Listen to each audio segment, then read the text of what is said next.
Tuwing magpapasko, isa sa mga madalas na pasyalan ng mga Pinoy ang mga mall. Bukod daw kasi sa dami ng mga mabibiling panregalo, dagdag attraction din yung mga Christmas display. Gaya na lang sa isang mall sa Davao City kung saan tampok ang iba't ibang Christmas tree. Makibalita tayo kay Helen Quinianola ng GMA Davao. Damang-dama ng shoppers ang Pasko sa isang mall sa Davao City dahil sa makulay na Christmas in Paradise display. Iba't ibang laruan ang makikita. Meron pang mga buhay na ibon.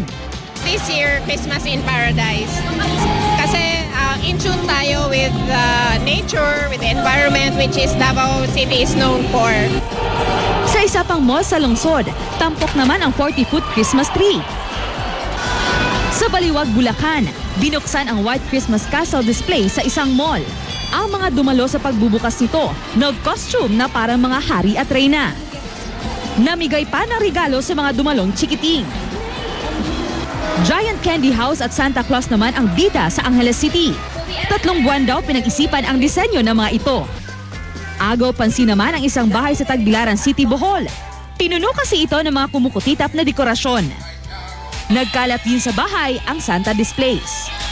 Nagbibigay ito ng kasiyahan sa akin. Kahit ano mangyari sa atin, tayo ay laging masaya. Paskong-Pasko na rin sa bahay na ito sa Cebu City.